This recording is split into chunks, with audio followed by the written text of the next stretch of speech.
인간의 기본 욕구 가운데 안정감 또한 안정된 삶이 있습니다. 이는 아주 기본적인 욕구로서 모든 인간에게는 강력하게 작용하는 것입니다.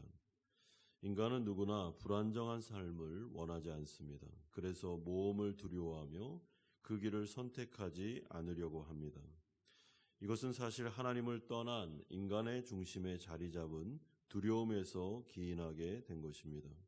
죄를 짓고 난 다음에 인간이 하나님으로부터 버림당한 다음에 인간의 중심 안에는 사실은 자신의 인생을 자기가 책임져야 되는데 이 불안한 세상 속에서 자신의 인생을 책임질 것이 너무나도 두려운 마음에서부터 이 욕망이 생겨났다고 우리는 볼 수 있습니다. 그래서 신앙생활을 할 때 어떤 분들은 안정된 삶, 평안한 삶을 목표로 두면서 신앙생활하는 분들이 있는데 이럴 경우에는 좀 문제가 발생하게 됩니다. 왜냐하면 안정된 삶이라는 게 신앙의 목표가 돼버리면 그것이 하나님이든 아니면 우상이든 다른 그 무엇이 나에게 안정된 삶을 보장해 준다면 쉽게 하나님을 떠나 우상 숭배로 나아갈 수 있기 때문에 그렇습니다. 그러므로 신앙의 목표는 안정된 삶이 아니라 우리가 예수님을 닮아가고 또한 예수님 안에서 성화되어서 완성된 하나님의 나라에 들어가는 것, 이것이 바로 우리의 신앙의 목표가 되어야 되며 그럴 때 하나님께서 선물로 주시는 안정되고 평안한 인생, 이것이 우리에게 받아들여질 때 신앙생활은 바른 신앙생활이 되게 됩니다. 이런 점에서 오늘 본문은 이스라엘 백성들의 숨은 속내가 적나라하게 드러나는 말씀입니다. 이들의 중심에는 늘 하나님을 향한 불신과 이 세상을 살아가면서 겪을 수밖에 없는 불안감이 내재되어 있었습니다. 그래서 늘 다른 민족과 다른 나라와 비교하면서 이들을 부러워하기 시작했습니다. 왜냐하면 하나님은 주권자 되시기 때문에 하나님은 안정된 삶을 보장해 주실 때도 있고 때로는 불안정한 삶으로 고난 가운데로 우리를 인도하심으로 자신의 뜻을 이루어가는 분이시기 때문에 이스라엘 백성들은 이러한 하나님의 주권이 너무나도 불안했습니다. 그래서 그들은 오늘 본문을 통해서 끝내 다른 민족과 같이 우리에게도 인간 왕, 안정된 삶을 우리에게 제공해 줄 수 있는 살아있는 왕을 우리에게 달라고 요구하고 있습니다. 이것은 하나님의 왕되심을 거부하는 것이며 이들은 불안정한 삶이 싫어서 인간 왕에게로 우상 숭배에게로 나아가는 결과를 초래하고 말았습니다. 오늘 본문 1절에 보면 사무엘이 늙음에라는 말로 시작하는데 이 대단한 말씀의 사람 사무엘도 늙어서 실수를 범하게 됩니다. 자신의 아들들을 이스라엘의 사사로 삼았는데 이스라엘의 사사로 임명한 이후에 이 아들들이 아버지를 본받지 않고 이들은 사리사욕에 눈이 멀어서 이스라엘 백성들을 정의대로 하나님의 말씀대로 다스리지를 못합니다. 이에 대해서 이스라엘 장로들이 문제를 제기하고 사무엘은 그 과정을 통해서 장로들과 대화하는 내용이 나오는데 이때 이스라엘의 장로들을 비롯한 백성들의 진심이 드러나게 됩니다. 이 문제를 가지고 사무엘에 대해서 문제 삼는 것이 아니라 하나님의 통치에 대한 불만으로 이들은 나타나기 시작합니다. 5절에 보면 당신은 늙고 당신의 아들들은 당신의 행위를 따르지 아니하니 모든 나라와 같이 우리에게 왕을 세워 우리를 다스리게 하소서. 여기서 주목해야 되는 것이 바로 모든 나라와 같이라는 뜻입니다. 이것은 이스라엘의 정체성과 관련된 것인데 이스라엘 백성들은 모든 나라와 같지 않습니다. 이스라엘 백성들은 거룩한 나라로서 하나님이 통치하시는 오직 하나님만이 왕이신 나라가 바로 이스라엘 백성들입니다. 그런데 이들은 다른 나라와 같이 되고 싶습니다. 하나님이 우리를 통치하시니 우리가 불안정합니다. 우리는 이 불안한 인생을 살고 싶지 않습니다라고 말하는 것이며 이것은 하나님의 주권에 대한 도전이다라고 볼 수 있습니다. 그러므로 이들은 다른 나라와 같이 인간 왕을 요구하고 있습니다. 그런데 우리가 아셔야 되는 게 뭐냐면 하나님도 인간 왕을 세울 마음을 가지고 계셨습니다. 그런데 때가 지금이 아닌 것을 말씀하시는 것이죠. 인간왕은 하나님의 철저한 대리 통치자입니다. 그렇기 때문에 이 대리 통치자로서의 인간 왕이 준비되었을 때 하나님은 왕을 세울 마음을 가지고 계셨습니다.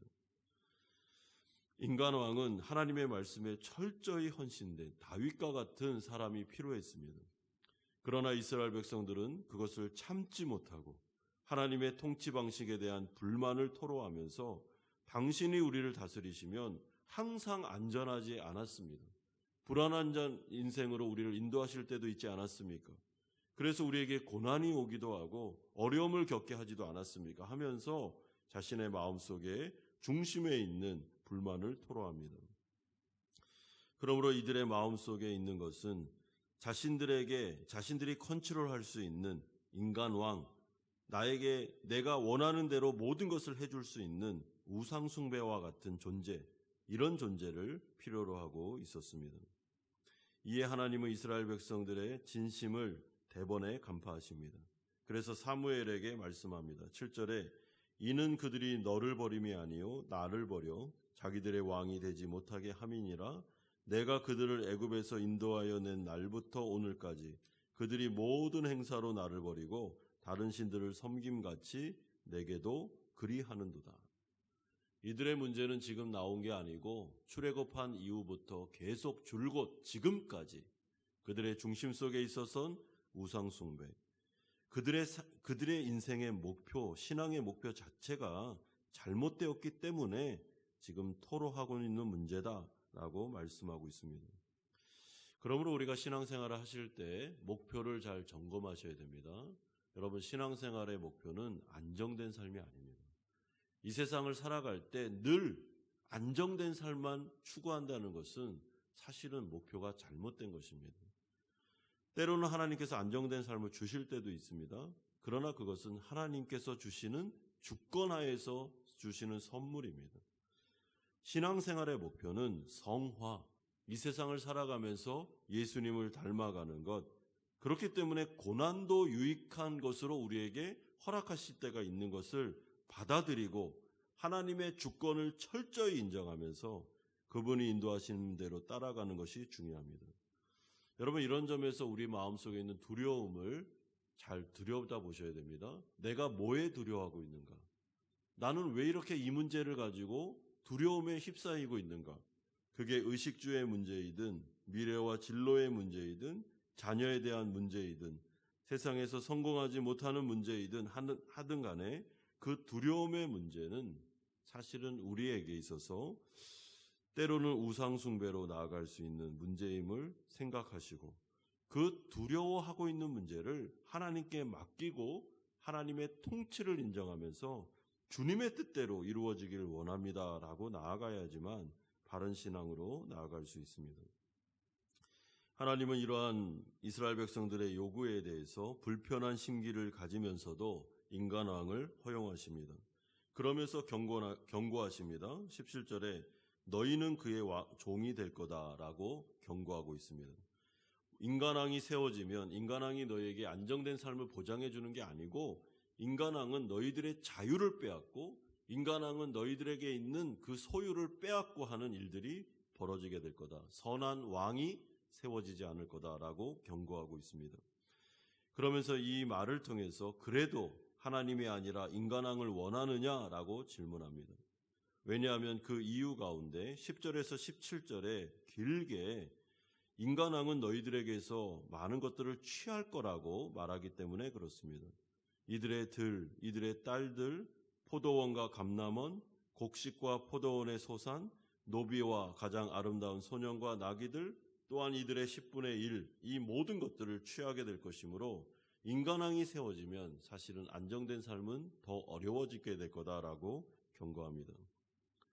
여러분, 이들이 인간왕이 이 백성들에게 이 많은 것들을 빼앗아가는 이유가 무엇입니까? 자기의 유익을 위해서 빼앗아가게 되는 것입니다. 그러므로 인간을 의지하거나 아니면 우상을 의지하거나 이 세상에 속한 피조물을 의지하는 것은 가장 바보스러운 일입니다. 여러분, 그것은 안정된 삶으로 가는 게 아닙니다. 그것은 바른 신앙도 아닙니다. 하나님을 버리는 것이 가장 어리석은 것입니다. 너무나도 불안해서 하나님을 의지하여 모험을 하는 인생을 살지 않고 안정된 삶을 추구함으로 피조물을 의지할 때 그들은 자신의 많은 것들을 또한 빼앗기고 자유까지도 빼앗기는 어리석은 짓을 범하게 될 것입니다. 그리고 하나님께서 경고하시는 것은 이런 인간왕이 세워지고 우상숭배로 나아갈 때는 하나님을 의지하지 않기 때문에 하나님과 관계에서 심각한 문제가 나타나게 될 것이며 하나님이 너희들의 기도를 듣지 않을 것이다. 너희들의 영혼에 굉장히 영적인 답답함이 오게 될 것이다 라고 경고하고 계십니다. 그럼에도 불구하고 이스라엘 백성들은 하나님의 말씀을 듣지 않습니다. 자신들의 주장과 요구를 철회하지 않습니다. 19절에 보면 백성이 사무엘의 말 듣기를 거절하여 이르되 아니로소이다. 우리도 우리 왕이 있어야 하리니 라고 말씀하고 있습니다. 여러분, 이 모습을 보면 인간의 마음속에 있는 그 불안함, 그래서 안정된 삶을 추구함으로 말미암아 하나님이 아닌 다른 인간이나 피조물을 의지하는 우상숭배의 이 뿌리 깊은 죄성을 보여주고 있습니다. 아무리 경고하고 아무리 말씀하고 하나님이 왕이 되는 것이 제일 좋은 거다. 하나님 의지하며 그분의 뜻에 따라 순종하고 모험하는 인생이 가장 안전하다라고 말해도 말을 듣지 않습니다. 거절해버립니다. 아닙니다. 우리에게는 하나님만이 있으면 안 됩니다. 너무 불안합니다. 우리에게는 손에 잡힌 의지할 만한 인간, 의지할 만한 돈, 의지할 만한 그 무엇이 있어야 됩니다라고 하면서 거절하는 모습을 보게 되는데 이것이 바로 인간 안에 뿌리 깊은 두려움에서 비롯된 우상숭배의 그 죄악이 얼마나 바뀌기 힘든가라는 것을 보여주고 있습니다. 그러므로 사랑하는 성도 여러분, 우리가 예수님을 믿고 난 이후에도 우리의 마음속에 있는 불안과 두려움과 또한 여러 가지 염려의 문제는 사실은 그 뿌리가 굉장히 깊습니다. 죄가 뿌려놓은 파편을 통해서 일어난 것이기 때문에 마치 이것이 또아리를 틀고 우리의 마음속을 완전히 그 뿌리를 내려서 이렇게 또아리를 틀고 있는 것처럼 강력합니다. 이것을 끄집어내려면 다른 방법이 없습니다.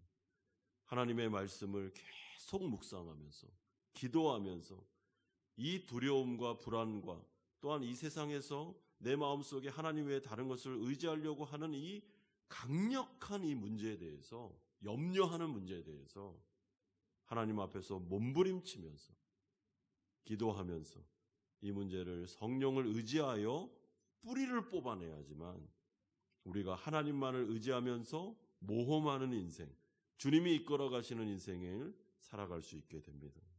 사랑하는 성도 여러분, 이스라엘 백성들에 있는 이 요구, 우리에게 인간왕을 달라고 하면서 막 소리치는 이 모습이 우리 내면 안에 있는 나의 모습이다라고 생각하시면서 오늘 이 새벽에 나의 내면을 잘 들여다보시고 내가 어떤 문제 가운데 가장 두려워하고 어떤 문제 가운데 가장 불안해하며 정말 이 문제만 생각하면 내가 막 사시나무 떨리듯이 떨리고 있는가, 그래서 염려하고 두려워하고 그래서 하나님과 함께 모험을 감행하지 못하는 나의 이 신앙을 보면서 좀 이 문제를 오늘 이 새벽에 하나님 앞에 다루면서 바른 신앙으로 나아가시는 성도님들 되시기를 주 예수 그리스도의 이름으로 축원드립니다.